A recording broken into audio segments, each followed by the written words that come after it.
Hi everybody, well we're back, and I just thought I'd do a little thing before we start on our journeys on our planning, our pre-stuff before we leave New Zealand. There's actually quite a lot of stuff that we do before we leave, and I thought I'd go through that with you. So each year we sort of work out where we want to go for that year. This year we're going to go from Chalon-on-Champagne down to Paris, then up to Arras, and then go into Belgium. And it's sort of a very vague sort of idea of where we want to go, but we sort of have an idea. And then have a look at the calendar and work out when we want to go. The season is from May till November, October, November. We can't take that much time off because we are both still working, but we take around about 3.5 to 4 months off. And we're very lucky that Tony's boss will let him go, and I'm self-employed, so I can work around my own schedule. And then we write lists. I write lists. It's me who's organising this. So I write a million lists about what we've got to do, where we've got to go, things like that.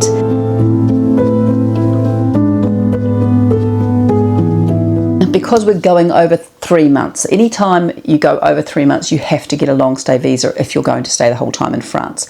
This year we were going into Belgium, but I wasn't quite sure. I know I can read all the information, but I thought I just don't want to muck it up, and because we want to keep repeating this, we went, we wanted to get it right. So in New Zealand you have to go to Wellington to get your visa. You cannot do it online. You do part of it, but you have to front up and see the people, and they have to evaluate you, and it's like going to the headmaster. It's fairly easy, but it's not too bad. So going for your visa. Okay, so this is quite a long procedure, and it can be quite hard to get an appointment. You have to organise this months ahead.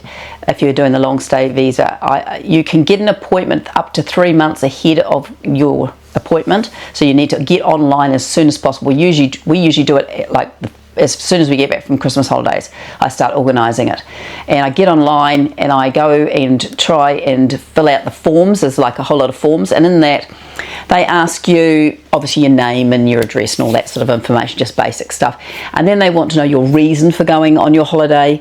They want to know where you plan to stay, as in your accommodation.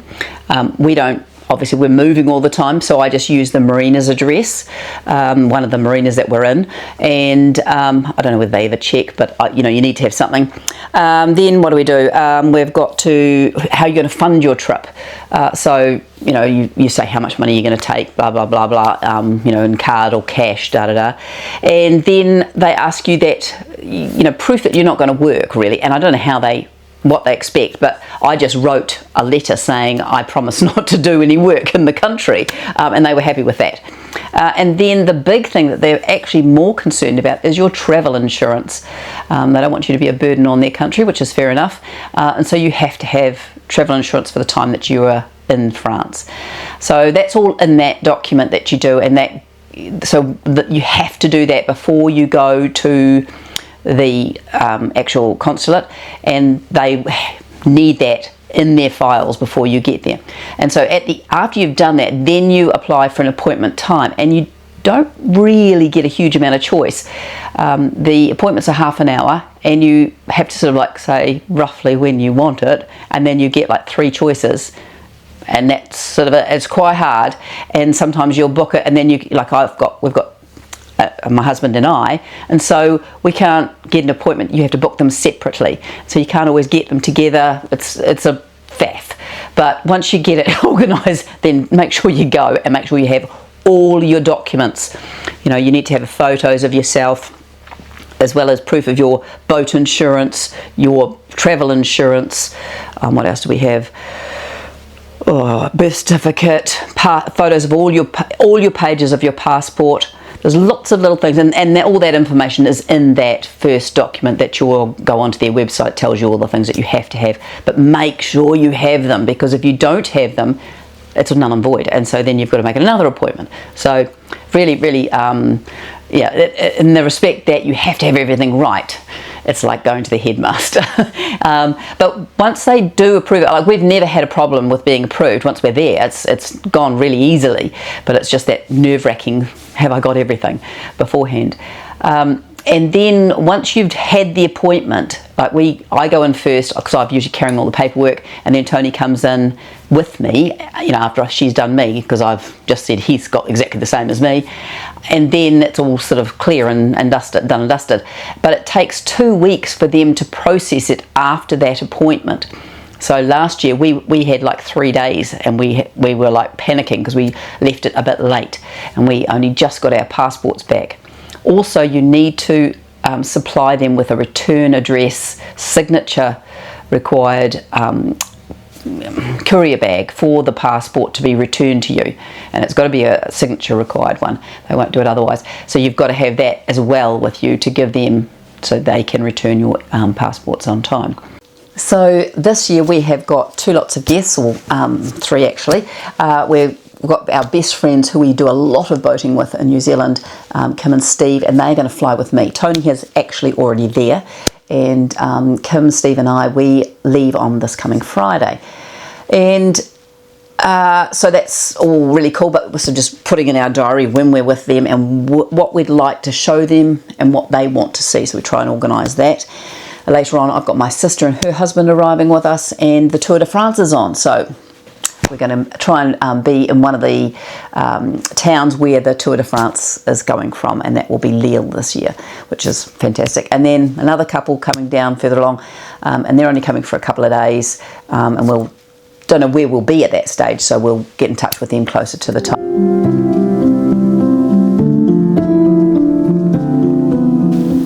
So with our finances, everybody seems to think that we're very lucky and we must be really rich. We're not rich in any way, shape or form. Tony and I are very frugal. We don't go out to dinner a lot. We tend to do the odd lunches, but that's about it. We go to the markets and buy the beautiful fresh food because it's just so nice over there. And so generally, as a rule, we take around about $2,000 in cash, euros, and then probably about 10,000 euros on a card. And then I do have money that I can emergency money if I need it, but we're pretty frugal.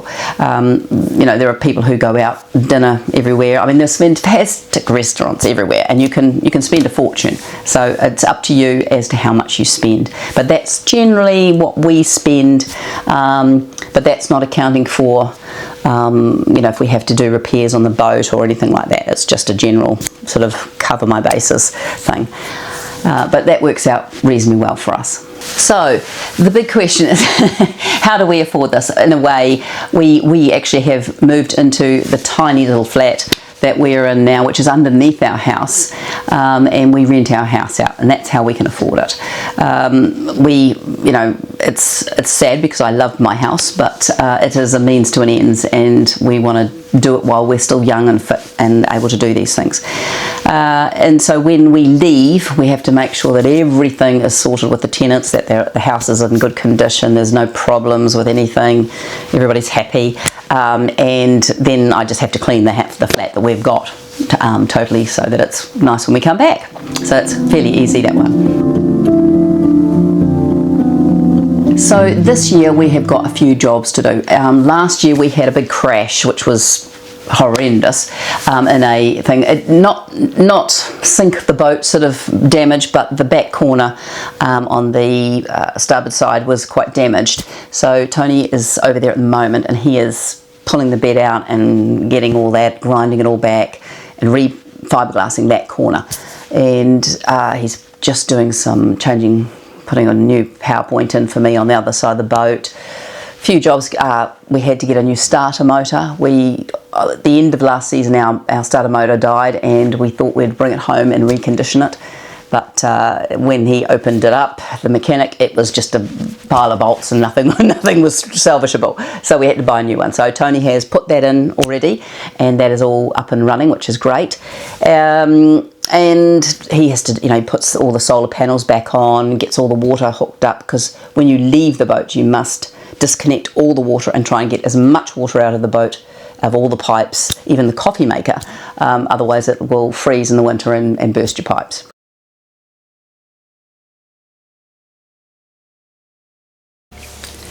So one of the other things that we need to do before we go is organise a Vignette ticket, which is like your car registration. It means that you're allowed on the canals for a certain amount of time. And there are different categories. You can do it for 7 days, and it ends up costing you around about 75 euros for 7 days. If you want to do 3 months, it ends up costing you $135 or euros, this is I'm talking about. And if you want to do it, we're going to be more than that, so we're going to do a year, which works out more economical, and it ends up being 336 euros for the year, and that means you can go for as long as you like. And so this is like a little certificate, and you have that attached to the side window of your boat, so that when the ecclusiers see your boat, they know that you are registered.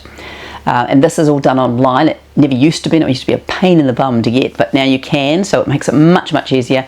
So I just do all that before we go and just print it off, and then when we get there I just stick it on the window inside. So it's on both sides, so that depends where they are. It's easy for them to see and keep them happy.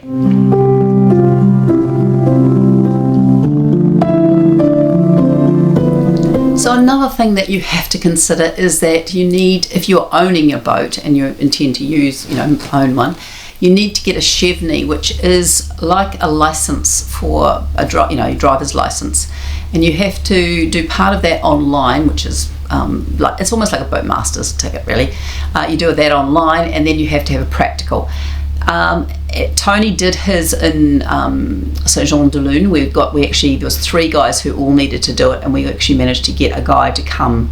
He travelled like about 200 k's to get there, and they sort of split the cost, and he just used one of the guys' boats and did the test in the river.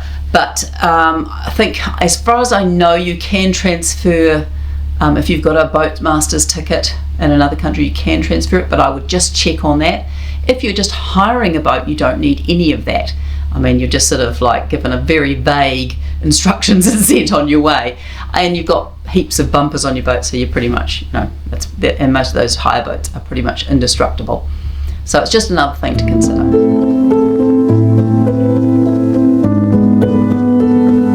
Before Tony left, he and I had done a whole lot of sort of planning about what we want to do, and we have decided we're going to do a bit of bike riding this year, get off the boat, leave the boat in Bruges, and catch the train to Amsterdam and cycle back down to the boat. And so we want to get panniers and bits and pieces for the boat.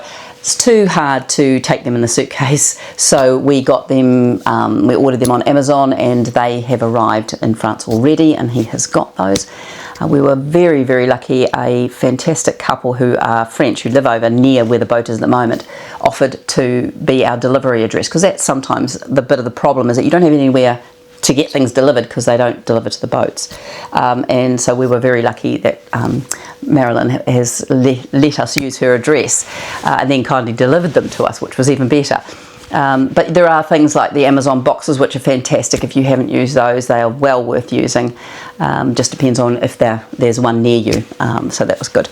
The other thing was that Tony went to a barbecue at the marina on his first night there, and he was told, unfortunately, that the canal that we want to use this year from Chalon-on-Champagne down to Paris is actually closed because there's no water. They've had a very dry season.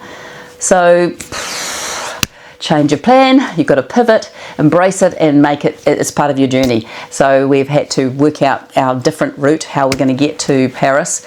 We won't get all the way to Paris with our friends, unfortunately, but we will get part of the way, and they'll get to experience the canaling, and then we'll just train to Paris and stay there in an apartment for a couple of days. You come across this with the canaling, it doesn't always go to plan. Some things, you can't go one way, you've got to adapt.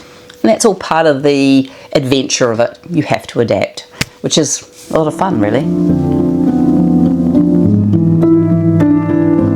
And then it is finally just packing up and getting all your clothes ready. Because this will be our 5th year of doing it, I had said at the end of the season, I'm not bringing any clothes, I've got heaps of clothes, I don't need any clothes. And of course, it doesn't work that way. I've got clothes coming out my ears again, so I've got to eliminate those before Friday and try and pin it back to a few, because I really don't need any more clothes over there. I've got bunches of clothes, and it was also an excuse to go shopping if you haven't got those things. So yeah, try, you know, you don't need a huge amount. We pretty much, it's so warm, you very rarely, you know, need jumpers and things. I have one jacket and that's it. So other than that, it's just pack your bags and get ready to go, and make sure you get to the airport on time.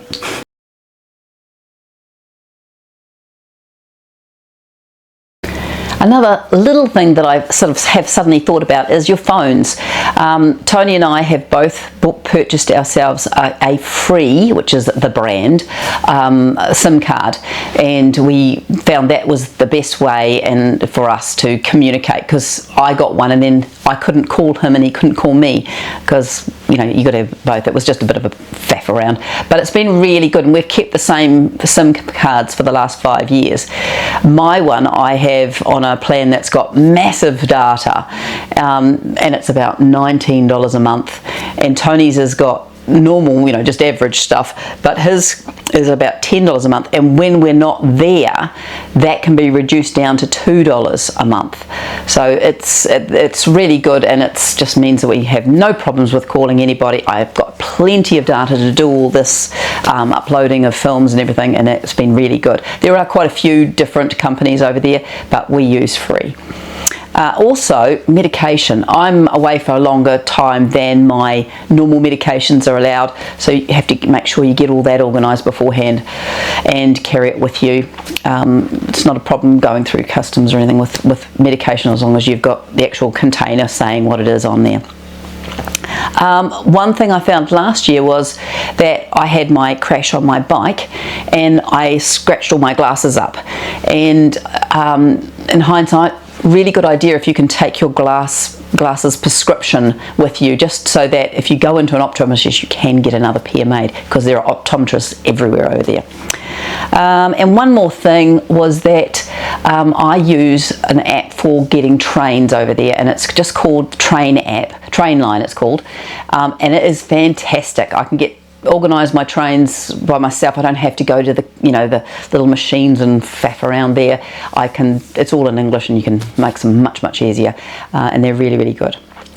So I think that's about it. There's probably more that I've forgotten, but if you've enjoyed this information and you found it useful, please like and subscribe. It really does help, and I will see you in France. Yee-hee!